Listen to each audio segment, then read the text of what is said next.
Hi friends, welcome to our channel my ट्यूबल exam. Friends, आज हम लोग बिहार पुलिस फायरमैन 2021 के लिए 20 नंबर प्रैक्टिस सेट देखने जा रहे हैं। इससे पहले के 19 प्रैक्टिस सेट अपलोड किए जा चुके हैं। यदि आपने उन्हें नहीं देखा है तो आप प्लेलिस्ट में जाकर उन वीडियोज़ को देख सकते हैं, या फिर इसी वीडियो के डिस्क्रिप्शन बॉक्स में उन वीडियोज़ के लिंक दिए गए हैं, आप वहाँ से भी उन प्रैक्टिस सेट्स को देख सकते हैं। दोस्तों, चलिए शुरू करते हैं आज के इस 20 नंबर वाले प्रैक्टिस सेट को।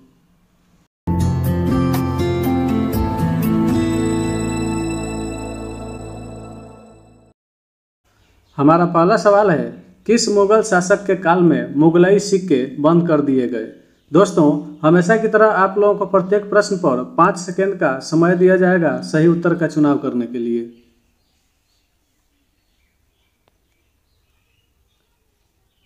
तो दोस्तों, जिस मुगल शासक के काल में मुगलई सिक्के बंद कर दिए गए थे वह शासक अकबर द्वितीय था। ऑप्शन सी हमारा सही उत्तर है इस प्रश्न के लिए। कृषि शास्त्र में किसको उन्नत किया जाता है।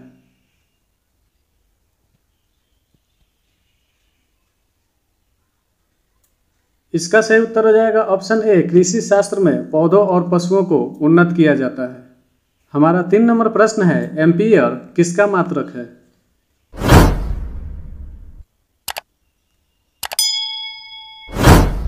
इसका सही उत्तर हो जाएगा ऑप्शन सी, एम्पियर जो होता है वह विद्युत धारा का मात्रक होता है। 4 नंबर प्रश्न में पूछा जा रहा है, सघन खेती का संबंध किससे है।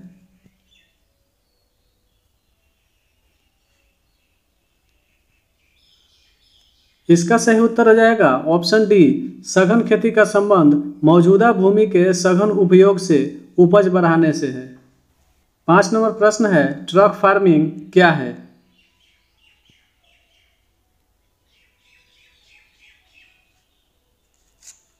इसका सही उत्तर हो जाएगा ऑप्शन ए, ट्रक फार्मिंग का मतलब होता है व्यापारिक स्तर पर सब्जियों की कृषि करना। हमारा 6 नंबर प्रश्न है, निम्नलिखित में से कौन सा एक सुमेलित नहीं है। दोस्तों, ये जो 4 ऑप्शन दिए गए हैं, तो आइए देखते हैं कि इनमें से किसका मिलान सही नहीं किया गया है। पहला दिया हुआ है डेसिबल, और डेसिबल का मिलान किया गया है ध्वनि की प्रबलता की इकाई के साथ। तो यह बिल्कुल सही है, क्योंकि डेसिबल जो होता है वह ध्वनि की प्रबलता का इकाई होता है। दूसरा दिया हुआ है अश्व शक्ति, और इसका मैचिंग किया गया है शक्ति की इकाई के साथ। तो यह ऑप्शन भी बिल्कुल सही है, अश्व शक्ति जो होता है वह शक्ति का इकाई होता है। तीसरा दिया हुआ है समुद्री मील, और इसको मैचिंग कराया गया है दूरी की इकाई के साथ। तो यह ऑप्शन भी बिल्कुल सही है, क्योंकि समुद्री मील दूरी की इकाई होती है। और चौथा दिया हुआ है सेल्सियस, इसको मैच कराया गया है ऊष्मा की इकाई के साथ। तो यह ऑप्शन गलत है, क्योंकि सेल्सियस जो होता है वह ताप का इकाई होता है, तथा इस ऊष्मा की इकाई को हम लोग केल्विन में मापते हैं। इसलिए इस प्रश्न के हिसाब से हमारा सही उत्तर ऑप्शन डी होगा, सेल्सियस का ऊष्मा की इकाई के साथ मैचिंग गलत किया गया है। फ्लोरिकल्चर के अंतर्गत किसका अध्ययन किया जाता है।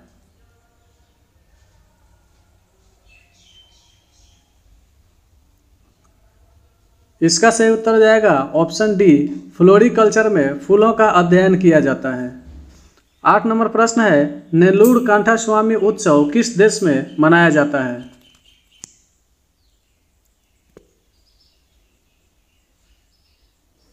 इसका सही उत्तर हो जाएगा ऑप्शन सी, ये नेल्लूर कांठा स्वामी उत्सव जो है वह श्रीलंका का एक प्रमुख उत्सव है। पोमोलॉजी के अंतर्गत किसका अध्ययन किया जाता है।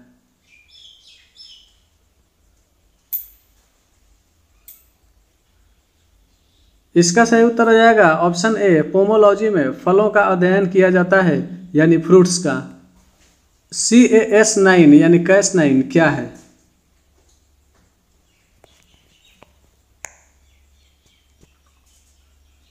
तो दोस्तों, CAS9 यानी कैस9 जो है यह एक प्रकार का प्रोटीन होता है। ऑप्शन डी हमारा सही उत्तर है इस प्रश्न के लिए। ओलेरीकल्चर शब्द का संबंध किससे है।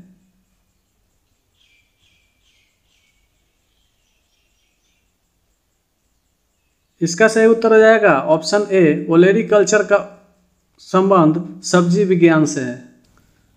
निम्नलिखित में से कौन सा सही है?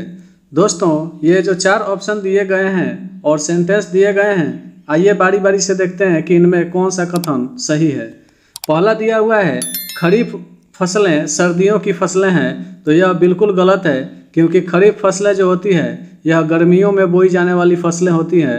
दूसरा दिया हुआ है रबी फसलें मानसून की फसलें हैं, तो यह भी ऑप्शन गलत है, क्योंकि रबी फसलें जो होती है वह सर्दियों में बोई जाने वाली फसलें होती है।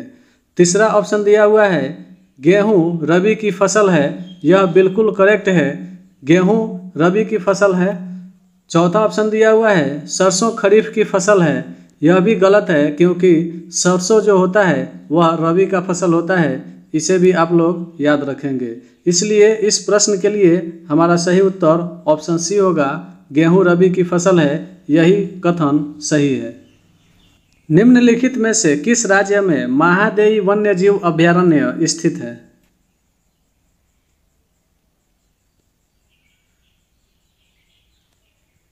इसका सही उत्तर हो जाएगा ऑप्शन बी, महादेई वन्यजीव अभयारण्य गोवा में स्थित है। नूतन जलोढ़ मिट्टी किस नाम से जानी जाती है?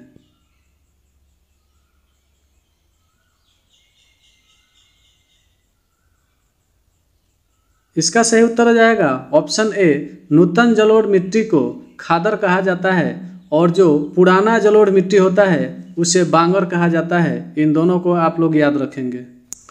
15 नंबर प्रश्न में पूछा जा रहा है सिल्वीकल्चर के अंतर्गत किसका अध्ययन किया जाता है?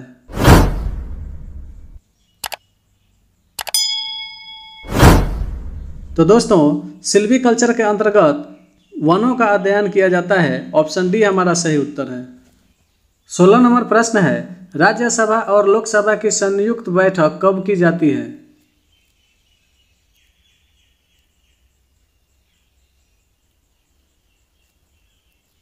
इसका सही उत्तर हो जाएगा ऑप्शन डी, जब किसी मुद्दे पर दोनों सदनों यानी लोकसभा और राज्यसभा के बीच मतभेद की स्थिति उत्पन्न हो जाए, तब उस समय संयुक्त बैठक की जाती है। और दोस्तों, इस संयुक्त बैठक को अनुच्छेद 108 के अंतर्गत किया जाता है, तथा संयुक्त बैठक बुलाने का कार्य करते हैं राष्ट्रपति, लेकिन इसकी अध्यक्षता लोकसभा अध्यक्ष के द्वारा की जाती है। ये तीनों पॉइंट आप लोग याद रखेंगे। पास्कल किसका इकाई है?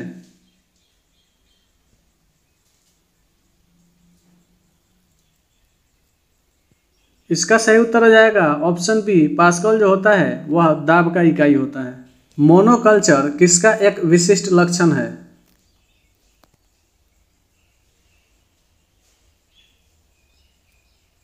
तो दोस्तों, ये मोनोकल्चर जो होता है वह स्थानांतरित कृषि व्यवस्था का एक विशिष्ट लक्षण होता है। ऑप्शन ए हमारा सही उत्तर है इस प्रश्न के लिए।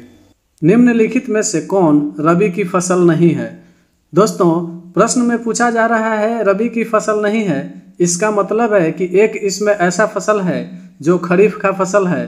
तो आइए देखते हैं वह कौन सा है।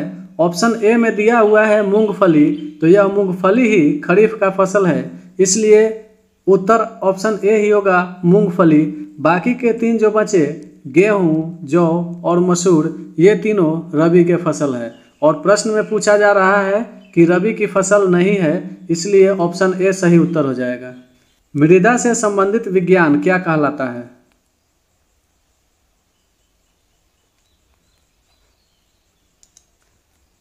इसका सही उत्तर हो जाएगा ऑप्शन ए, मृदा से संबंधित विज्ञान को पेडोलॉजी कहा जाता है। जीवित चीजों पर मृदा के प्रभाव का अध्ययन मृदा विज्ञान की किस शाखा के अंतर्गत किया जाता है?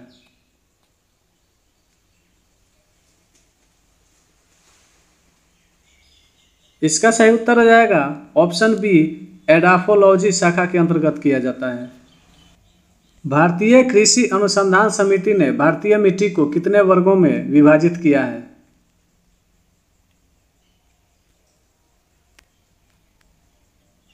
तो दोस्तों, भारतीय मिट्टी को कुल 8 वर्गों में विभाजित किया गया है। ऑप्शन सी सही उत्तर है।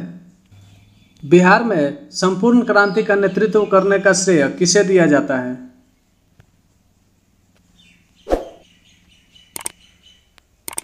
इसका सही उत्तर हो जाएगा ऑप्शन बी, बिहार में संपूर्ण क्रांति का नेतृत्व जयप्रकाश नारायण के द्वारा किया गया था। काली मिट्टी का काला रंग किसकी उपस्थिति के कारण होता है?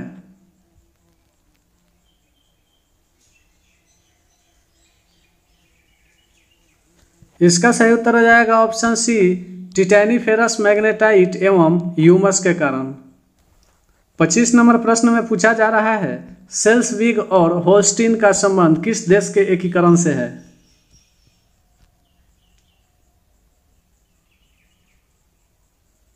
तो दोस्तों, सेल्सविग और होल्स्टीन का संबंध जर्मनी के एकीकरण से है। ऑप्शन बी सही उत्तर है। किस मिट्टी में अधिक समय तक आर्द्रता बनाए रखने की क्षमता होती है?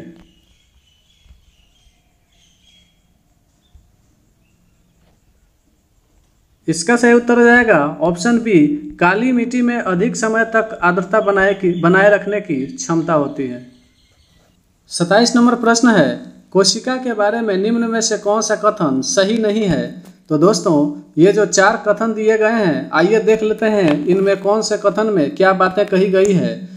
ऑप्शन ए में दिया हुआ है, कोशिकाओं के आकार और आमाप विशिष्ट कार्य से संबंधित होते हैं, तो यह कथन बिल्कुल सही है।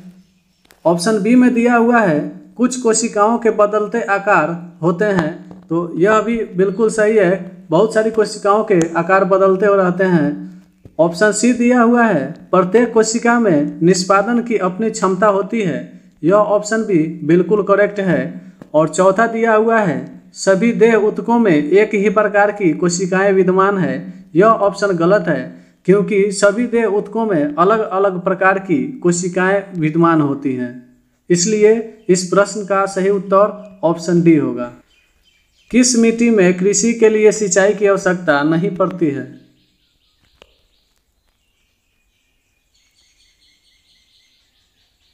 इसका सही उत्तर हो जाएगा ऑप्शन ए, काली मिट्टी जो होता है इसमें कृषि के लिए सिंचाई की आवश्यकता नहीं होती है या बहुत कम सिंचाई की आवश्यकता होती है। छोटी आंत का पहला भाग कौन सा है?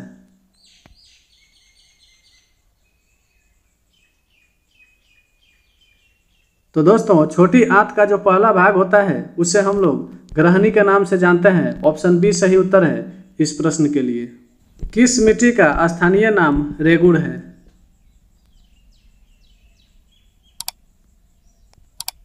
इसका सही उत्तर हो जाएगा ऑप्शन बी, काली मिट्टी का स्थानीय नाम रेगुड़ होता है। फ्रेंड्स ऑफ इटली नामक संस्था का गठन किसने किया था?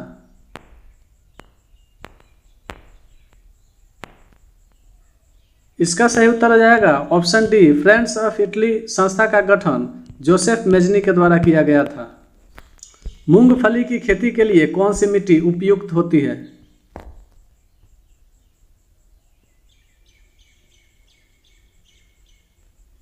इसका सही उत्तर हो जाएगा ऑप्शन ए, मूंगफली की खेती के लिए काली मिट्टी सबसे उपयुक्त होती है। ल्यूमेन किसका मात्रक है?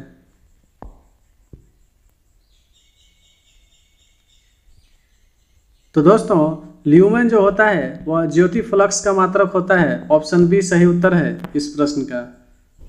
कपास की खेती के लिए इन सभी में से सर्वाधिक उपयुक्त मिट्टी कौन सी है?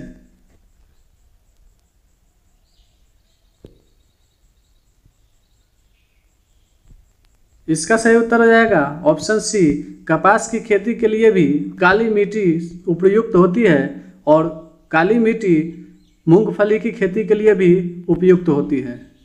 निम्नलिखित में से कौन सा समय का मात्रक नहीं है?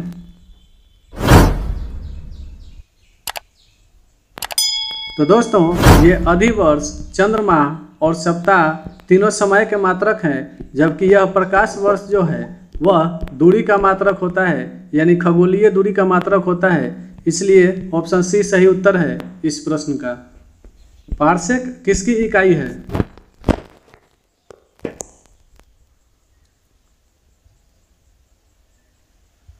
तो दोस्तों, पार्सेक जो होता है वह दूरी का इकाई होता है। ऑप्शन ए सही उत्तर है। निम्नलिखित में से कौन खरीफ की फसल नहीं है?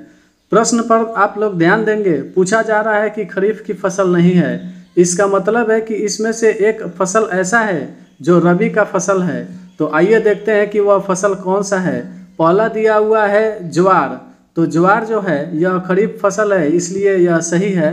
दूसरा दिया हुआ है धान, तो धान भी खरीफ फसल है, यह भी सही है। तीसरा दिया हुआ है मक्का, मक्का भी खरीफ फसल है, यह भी सही है। और चौथा दिया हुआ है चना, तो यह चना जो होता है यही गलत है, क्योंकि चना जो है यह रबी का फसल है, खरीफ का फसल नहीं है। अतः प्रश्न में पूछा जा रहा था कि खरीफ की फसल नहीं है, तो चना जो है यह खरीफ की फसल नहीं है। ऑप्शन डी हमारा सही उत्तर होगा इस प्रश्न का। निम्नलिखित में से कौन सा कोशिकांग पादप की कोशिका में पाया जाता है किंतु जंतु कोशिका में नहीं पाया जाता है?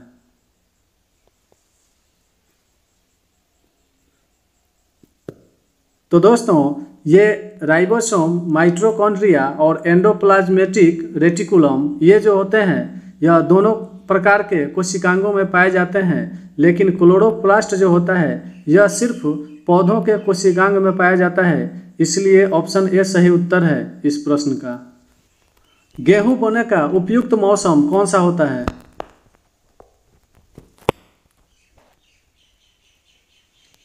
तो दोस्तों ये गेहूं जो है यह एक रबी की फसल है और रबी के फसल की बुआई अक्टूबर से नवंबर माह के बीच में की जाती है। ऑप्शन ए सही उत्तर है इस प्रश्न के लिए।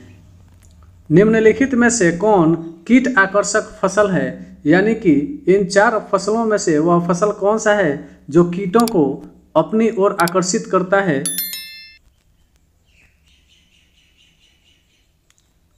इसका सही उत्तर हो जाएगा ऑप्शन ए, यह भिंडी का जो फसल होता है यह कीटों को अपनी ओर आकर्षित करता है। भारत की कौन सी नदी कर्क रेखा को 2 बार काटती है?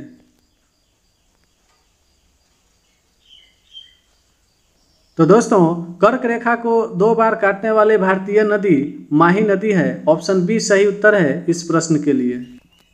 निम्नलिखित में से कौन नकदी फसल है?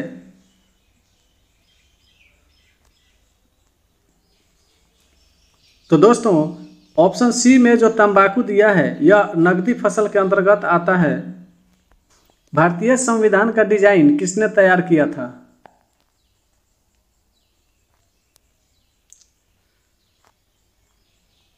इसका सही उत्तर हो जाएगा ऑप्शन बी, नंदलाल बोस। दोस्तों ये प्रेम बिहारी नारायण रायजादा जो थे, इन्होंने भारतीय संविधान को अपने हाथों से लिखा था। इस प्रश्न को भी आप लोग याद रखेंगे क्योंकि यह भी कई बार एग्जाम में पूछा गया है। और भारतीय संविधान का डिजाइन तैयार करने वाले नंदलाल बोस थे, और यह नंदलाल बोस जो है यह एक पेंटर यानी चित्रकार भी हैं। निम्नलिखित फसलों में से कौन सी फसल नकदी फसल के रूप में जानी जाती है?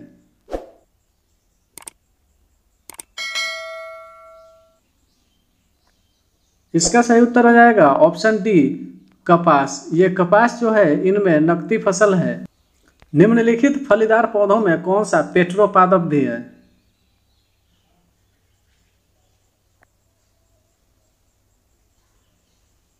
इसका सही उत्तर हो जाएगा ऑप्शन डी, करंजी जो होता है यह एक प्रकार का पेट्रो रसायन पादप भी है।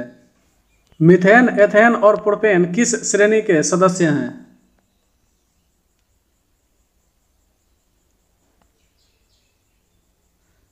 इसका सही उत्तर हो जाएगा ऑप्शन ए, ये तीनों समजातीय श्रेणी के सदस्य हैं।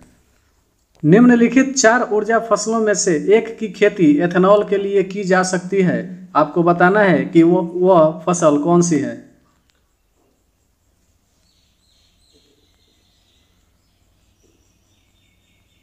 इसका सही उत्तर हो जाएगा ऑप्शन ए, वह फसल जेट्रोफा है। वर्ग संघर्ष के सिद्धांत की व्याख्या किसने की थी?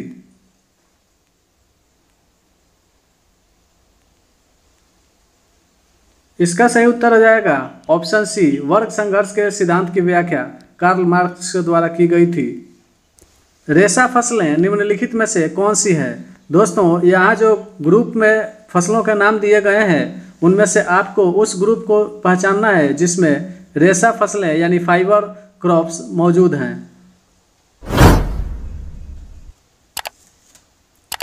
इसका सही उत्तर हो जाएगा ऑप्शन सी, कपास, सन और जूट ये तीनों जो हैं यह फाइबर क्रॉप्स हैं यानी रेशा फसलें हैं। जीवन की मूलभूत इकाई यानी यूनिट क्या है?